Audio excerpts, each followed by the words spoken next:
ರಥಸಪ್ತಮಿ ಸೋಮವಾರದಿಂದ ಶನಿವಾರ ಸಂಜೆ 6 ಗಂಟೆಗೆ.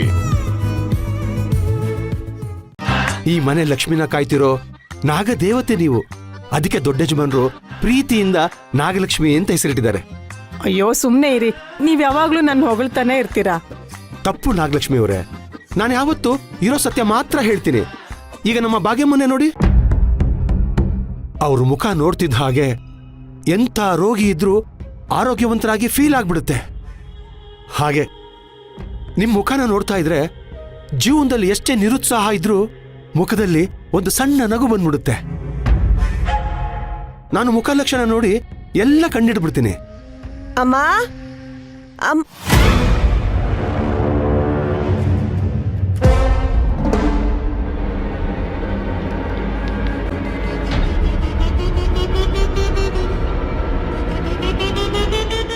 ಅಂದಹಾಗೆ ಈ ಮಹಾಲಕ್ಷ್ಮಿ ಯಾರು ಅಂತ ಗೊತ್ತಾಗ್ಲಿಲ್ಲ.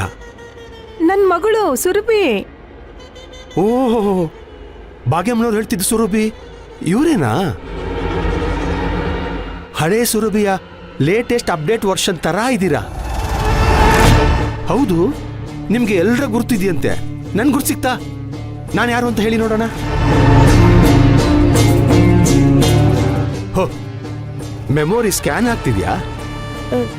ನೀವು ದೇವರಾಜ್ ಅವ್ರ ತಾನೆ? ದೇವಸ್ಥಾನಗಳ ಬಗ್ಗೆ ಡಾಕ್ಯುಮೆಂಟ್ರಿ ತೆಗಿತೀರಾ ಅಲ್ವಾ? ಪರವಾಗಿಲ್ವೇ, ಪಟ್ ಅಂತ ಹೇಳ್ಬಿಟ್ರಿ. ಶಬಾಷ್ ಶಬಾಷ್. ನಿಮ್ಮೇಲೆ ಯಾರು ಅಟ್ಯಾಕ್ ಮಾಡಿದ್ದು ಅಂತ ಗೊತ್ತಾಯ್ತಾ ದೇವರಾಜ್ ಅವರೇ?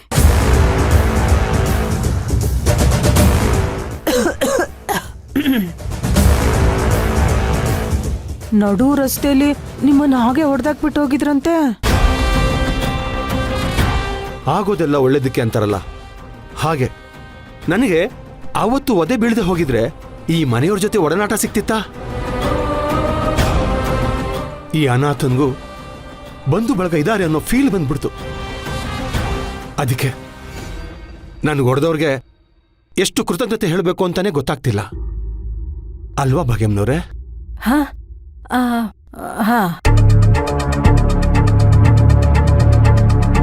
ಆದ್ರೆ ಸುರಭಿ ಅವರೇ, ರಿಯಲಿ ಯು ಆರ್ ಅಮೇಝಿಂಗ್.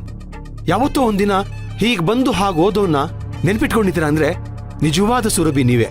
ಪ್ರಪಂಚದ 8ನೇ ಅದ್ಭುತ ನೀವು. ದೇವ್ರಿದಾನೆ, ವಿಜ್ಞಾನಕ್ಕೂ ಮೀರಿದ ಶಕ್ತಿಗಳಿವೆ ಅಂತ ನಿಮ್ಮ ನೋಡಿದ್ಮೇಲೆ ಪ್ರೂವ್ ಆಗೋಯ್ತು. ದೇವರಾಜ್ ಅವರೇ, ನಿಮಗೆ ಮಾತ್ರೆ ತಗೊಳ್ಳೋದಿಕ್ಕೆ ಹೊತ್ತಾಯ್ತು. ಆದ್ರೆ ಭಾಗ್ಯ ಅವರೇ, ಸುರಭಿ ಅವ್ರನ್ನ ನೋಡಿದ ಕೂಡಲೇ ನನಗೆ ತುಂಬಾ ಕನೆಕ್ಟ್ ಆಗ್ತಿದ್ದಾರೆ. ಆದ್ರೆ ಯಾಕೆ ಅಂತ ಗೊತ್ತಾಗ್ತಿಲ್ಲ. ಯಾಕೆ ಅಂದ್ರೆ ನಿಮ್ ತಲೆಗೂ ಪೆಟ್ಟು ಬಿದ್ದಿದೆ, ಅವಳ ತಲೆಗೂ ಪೆಟ್ಟು ಬಿದ್ದಿದೆ. ಹಾಗಾಗಿ ಬೇಗ ಕನೆಕ್ಟ್ ಆಗ್ತಿದ್ದೀರಾ.